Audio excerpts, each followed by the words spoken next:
Hi hello வணக்கம். இது உங்கள் சிவி ஜோன். சொல்லாமல் எப்படி இருக்கீங்க? இப்போ பார்த்தீங்கன்னா ஒரு சம்பவம். என்ன சம்பவம் அப்படி பார்த்தீங்கன்னா லைவில் வந்துட்டு முத்துக்குமரன் கோச்சிக்கிறார். யார்கிட்ட கோச்சிக்கிறாருன்னா சௌந்தர்யா கிட்ட கோச்சிக்கிறாரு. சௌந்தர்யா வந்து கேட்குறே, ஏய் கோச்சிக்காதரா ப்ளீஸ்ரா அப்படின்னு. என்னடா இது புதுசாக இருக்கே, இந்த மாதிரி இந்த ஹிஸ்ட்ரியே நடந்தது இல்லையா அப்படின்னு கேட்டிங்கன்னா நடக்குது. ஏன் நடக்குதுன்னா பிக் பாஸ் கொஞ்சம் நேரத்துக்கு முன்னாடி தான் அந்த பணப்பெட்டியில் ஒரு பயங்கரமான ட்விஸ்ட்டை வச்சு அந்த அமௌண்ட்டை வின்னிங் ப்ரைஸ் அமௌண்ட்லேருந்து மைனஸ் பண்ணி நம்மளுக்கெல்லாம் ஒரு பயங்கரமான ஒரு பிரளயத்தை ஏற்படுத்தி உள்ளே இருக்கிற முத்துக்குமரனுக்கு எப்படி இருக்கும், நம்ம வின் பண்ணிவிடுவோம் 50 லட்சம் நமக்கு அப்படின் போது அந்த அமௌண்ட்டில் தான் மைனஸ் பண்ண போகிறேன்னு சொல்லும்போது எவ்வளோ காண்டாக இருக்கும் யோசிச்சு பாருங்களேன். ஸோ இந்த மாதிரி விஷயங்கள்லாம் இருக்குது. ஆனால் மரண பயத்தோட நான் பண்ணுவேன்னு சொல்லிட்டு போய் அதை வின் பண்ணிட்டு வந்தோட என்ன பண்ணார் சரிங்களா, அப்படியே எல்லார்கிட்டையும் பேசிட்டு அந்த பெட்டி எடுத்துகிட்டு போய் நீ தான் என் மகாலட்சுமி அப்படின்னு சொல்லிட்டு சௌந்தர்யா கிட்ட போய் கொடுத்தார். நீ தான் எனக்கு ராசி அப்படின்னு சொல்லிவிட்டு அந்த 50,000 நான் தீபக் அவங்களுக்கு கொடுக்க போகிறேன், ஏன்னா என்னோடய அண்ணன் ஆசைப்பட்டுச்சு அப்படின்னு சொல்லியிருந்தார்.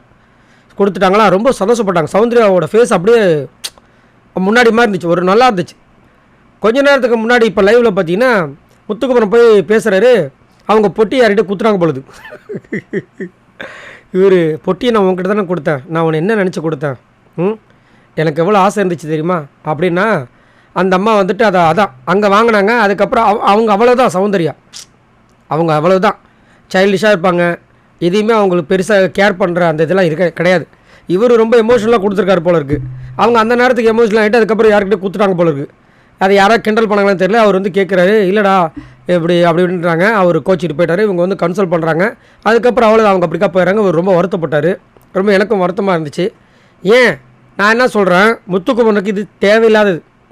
இவ்வளோ நாள் தனியாக நீங்கள் வந்துட்டீங்க, நீங்கள் எப்போல்லாம் யாரெல்லாம் நம்புறீங்களோ அப்போல்லாம் ஒரு பிரச்சனை வருது. அதை விட்டுட்டு ஒரு மீதி இருக்கிற 5 நாளை உங்களுக்காக விளையாண்டு போகிறது பெஸ்ட்டுன்றது என்னோடய கருத்து. இந்த மாதிரி தேவையில்லாமல் வந்து அந்த இடத்துல வந்து இது பண்ண தேவையில்லை. அதேமாரி அதை முடிஞ்ச உடனே பிக் பாஸ் வந்து ஒரு கேக் அனுப்பிச்சிருந்தாங்க இந்த 100வது நாள் செலிப்ரேட் பண்ணுறதுக்காக.